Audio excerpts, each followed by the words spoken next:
Labour Party, why will you guys abandon this lady like this? Eh? I'm calling on the presidential candidate of Labour Party, Mr. Peter Obi, and all prominent members of Labour Party. Abandoning this lady to carry her cross is evil. Look at what this lady is going through. And that makes me want to say that I pray that that man in question is still alive.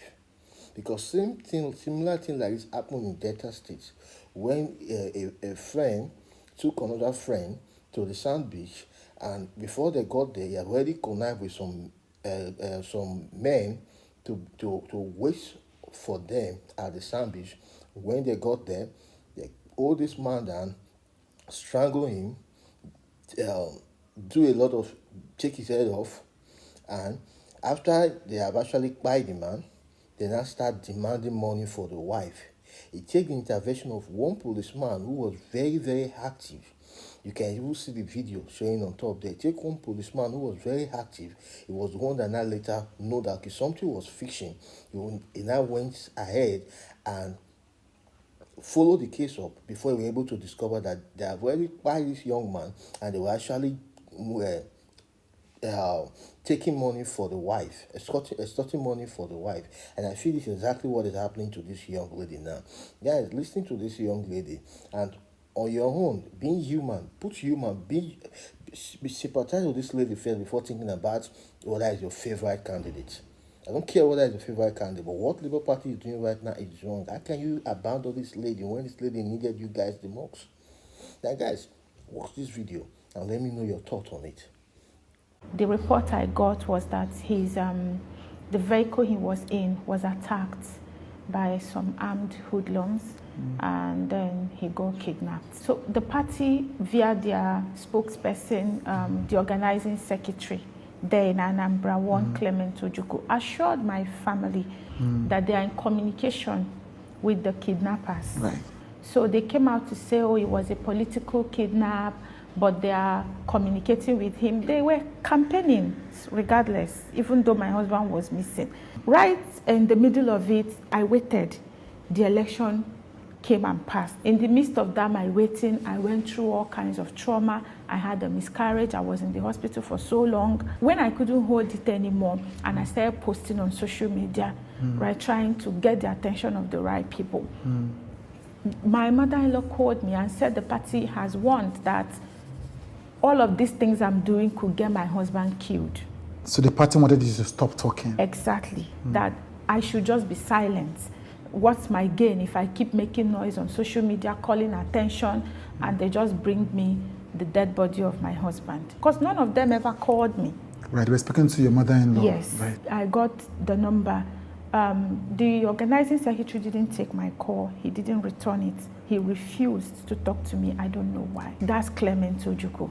Then I was able to reach the National Party chairman, Barrister Julius Abure, and I spoke to him. I asked her, please, what's going on? Where's my husband? He said, well, they've done the much they can at the party level. The IG of police is aware, the DSS is aware. He doesn't know why they are not doing enough to rescue my husband. He said it ought to be a national issue. He doesn't know why they are also silent about it.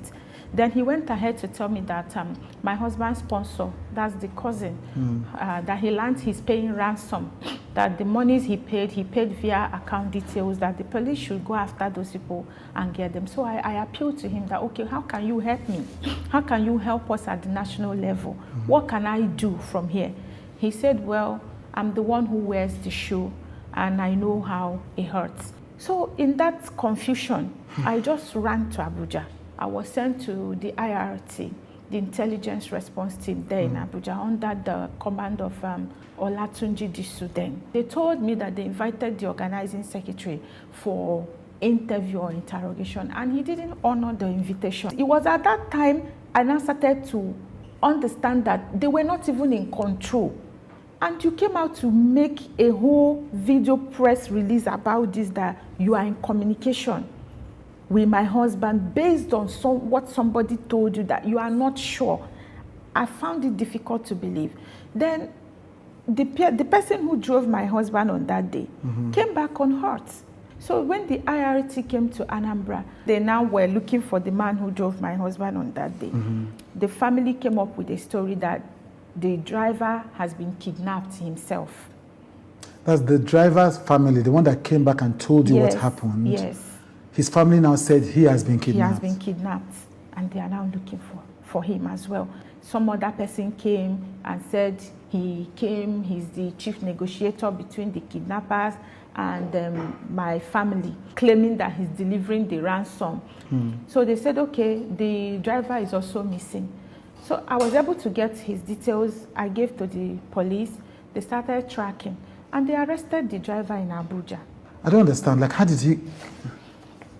He was in Abuja with his younger brother when the men of the IRT arrested him. The one who claimed to be taking ransom, the IRT tracked him as well, invited him with the sponsor and all a whole lot of other persons. They came. When they brought the one taking ransom, the man who drove my husband on that day, all of us were there in the IRT office. It turned out that it was the one who was taking ransom, working with the driver. He is the one, according to the driver, who told him to go under and claim that he has been kidnapped. I go back to the party chairman, the national party chairman. This is the national chairman, Julius Abure. Barrister Julius Abure. Right. I learned the police also invited him, and he came and said the much he knew. 4 days to that election in Anambra, you had no idea where your flag bearer was, and you were campaigning so elaborately, claiming, even boasting that you will win the election, even went to the poll, voted. So you were really hoping to win the election for what? For who? If you really knew nothing about where he was or what has happened to him, why are you still going on with the campaign? Now, from the IRT, the driver was arrested, the man taking ransom was arrested. It was clear. Then the one who was taking ransom started claiming that there is someone else that if that one is arrested will lead them. He still retreated it before me and the police, that he will take them to where my husband is being held, if only they can arrest a certain Blackstone.